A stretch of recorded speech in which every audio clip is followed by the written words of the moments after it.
When the crew reached the front of the ruins, instantly dumbfounded, and through computer analysis and testing, this monstrous building is hollow.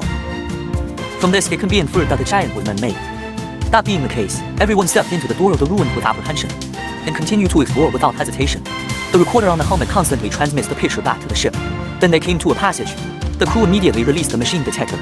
Any geological information scanned by the machine will be transmitted back to the spacecraft via wireless signal. The interior of the spacecraft quickly according to the map and the perspective of the entire ruins. However, at this time, everyone just came to a cave. The inside of the cave is very dark and damp, and there's a patio up above. After careful inspection of the machines in the hands of the crew, found that the air here is completely free of poisonous gases and can breathe. Even, the air inside the ruins is several times cleaner than on Earth. It follows from this that the environment inside this relic must have been modified. The building in this location, it retains the ability to make air, so the crew couldn't wait to take off their helmets. Enjoy the gift of coming to nature. After everyone was baptized with oxygen, my mind cleared up a lot in an instant. Is to continue exploring forward, and they were puzzled. Obviously the temperature here is already -80 degrees, but the black liquid beneath their feet did not freeze. Everyone didn't have time to analyze and move on, but David found something behind him. His hand touched the pattern on the wall. A thick liquid instantly roused his curiosity. Then he, according to the pattern, just an ancient mechanism triggered by accident, a blue-green light appeared in the passage. Then the channel immediately shines a section. Strange image. I saw a group of giants fleeing wildly towards the place. And when you run away, you look behind you. It seems that some terrifying creature is chasing behind. The crew tried to figure out what was going on. Immediately trot all the way up with them. Soon they came to a gate. There was a headless corpse lying in front of the door. So everyone approached and took a closer look. Guess he should be in the process of escaping. Smashed down by the gate, cut off the head, and after their testing, they found that the headless corpse is dead. About 2000 years ago. See this situation. Among them, geologist Da Huan obviously felt cowardly. Immediately, I had to pull my friends and return to the inside of the spaceship. Dr. Shaw saw the two people who were scared to pee. I can only give up and leave. Then Dr. Shaw asked David to decipher the writing on the door. Fortunately, David had been fluent in various languages for 5000 years. Decrypt the text in minutes.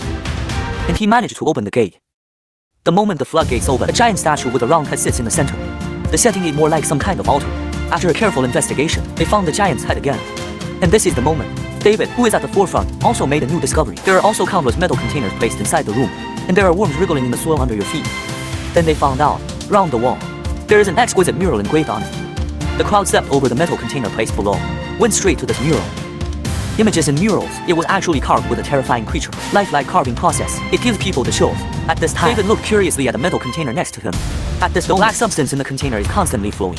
David suspected that it might be the giant who left unknown creatures. To confirm my guess, he dipped his finger a little, the black liquid flowing out of the container. Sure enough, it's organic. At the same time, Dr. Shaw suddenly discovered the surrounding mural is evolving at the speed seen by the naked eye. He guessed that they must have broken in here, changed the atmospheric conditions here. However, the weather is unpredictable. Good luck. The crew inside the ship issued a warning to them. A field containing a large amount of silica and lightning storms are coming. Dr. Shaw, who perceives something wrong, ordered everyone to get out of here quickly. Before leaving, don't forget to pack up the giant's head and take it away. And what no one thought it was, Cyborg David, before leaving, and quietly slipped away a jar. But just after everyone left, other jar bottoms, there are countless worms squirming again. When everyone just walked out of the ruins and came to the probe car, at this time, the sandstorm behind him had almost swallowed up the entire relic. To survive, the crew had to press the accelerator to the bottom, race against time. Fortunately, this time they were blessed by God. A group of people returned to the spaceship safely.